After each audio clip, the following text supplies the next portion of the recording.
أعوذ بالله من الشيطان الرجيم. يا أيها الذين آمنوا كتب عليكم الصيام كما كتب على الذين من قبلكم لعلكم تتقون. Allah Subhanahu wa Ta'ala berfirman dalam ayat ini, dan di dalam kalimat pertama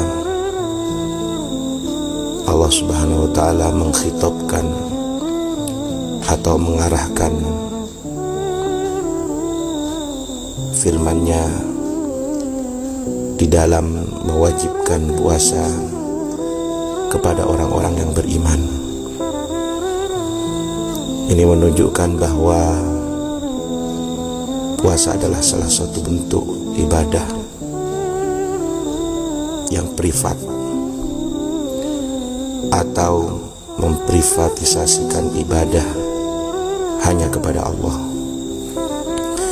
di mana di dalam ibadah ini kita benar-benar dituntut keimanan, kita benar-benar dituntut merasa berdua dipantau oleh Allah di saat keramaian atau di saat kita sendiri, sehingga benar-benar ibadah puasa ini akan membentuk ketakwaan, karena satu-satunya ibadah yang hanya diketahui oleh hamba dan Allah Subhanahu wa Ta'ala tidak lain melainkan ibadah puasa ini.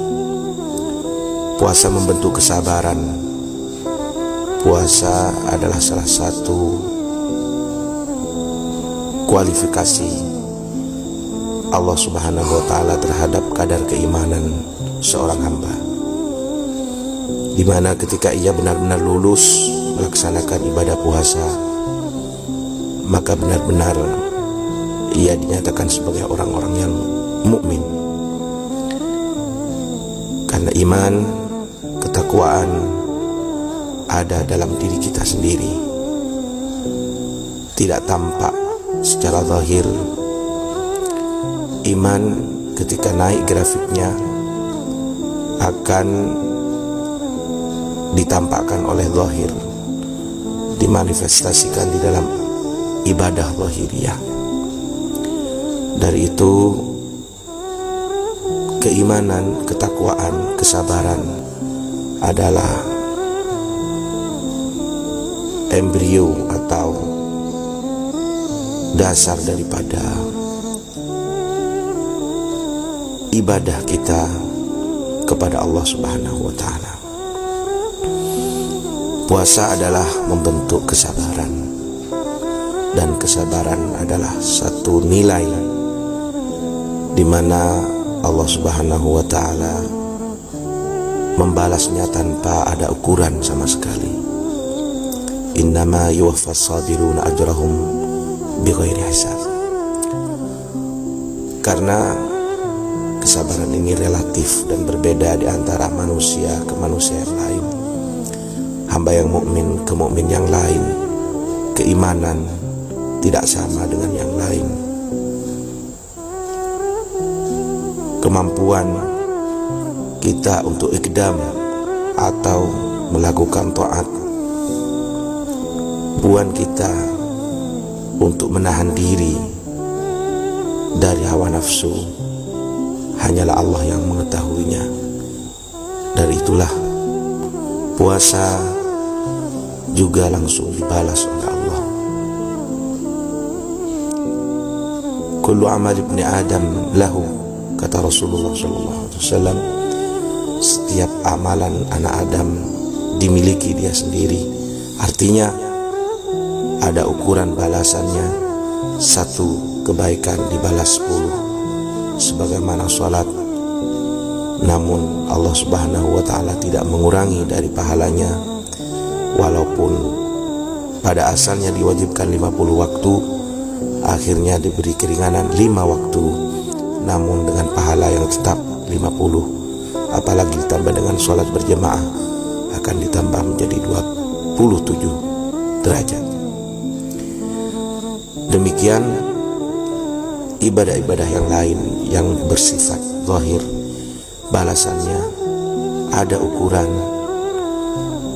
yang jelas, kecuali ibadah puasa. illa shaum, kata Rasulullah di dalam hadis qudsinya, kecuali ibadah puasa. Fa innahu li, kata Allah, itu adalah milikku. Wa ana ajzi bihi, dan akulah yang dapat membalasnya sendiri. Dari itu jangan lupa kadar keimanan kita juga harus membentuk kesadaran sosial, di mana seluruh ibadah walaupun pada intinya adalah menjalin hubungan intens dengan Allah Subhanahu wa taala, namun pada sisi yang lain tetap akan berdampak baik kepada kehidupan sosial. Seperti salat tanha 'anil fahsya wal munkar, seperti puasa mendidik kita untuk merasa bahwa kita adalah makhluk yang sama, yang bisa merasakan lapar, kenyang, dan melatih kita untuk sabar, melatih kita untuk menahan diri. Disitulah nilai-nilai yang harus kita petik bersama, di mana puasa juga harus membentuk akhlakul karimah. Wa idza syatamaka ahadun, jika, kata Rasulullah, ada seorang yang memisuh kamu, maka katakan padanya, inni shaim, saya berpuasa. Dari itu puasa juga melatih kita untuk berusaha jujur, berusaha menjauhi dari amal-amal yang merapuhkan pahala puasa. Dari situ Imam Ghazali berusaha untuk mengintegrasikan fikih dan tasawuf di dalam Bidayatul Hidayah, tidak memakai dengan babul as-siyam, tapi adabus siyam, di mana di dalam puasa ada mubtilat, ada muhbitat, ada yang membatalkan puasa, ada yang membatalkan pahala puasa. Dari situ juga Allah menyatakan di dalam surat Al-Mulk bahwa nilai daripada ibadah kita adalah ihsan, dan ihsan itu adalah tasawuf. Liyabluwakum ayyukum ahsanu amala. Allah Subhanahu wa taala tidak mengatakan at'abukum amala, aktsarukum amala, tapi ahsanukum amala. Bagaimana benar-benar puasa ini tidak hanya membentuk kejujuran kita, tapi juga benar-benar terbentuk sebuah akhlak atau nilai-nilai kepedulian, kesosialan, dan akhlak sesama. Demikian, semoga bermanfaat. Wassalamualaikum warahmatullahi wabarakatuh.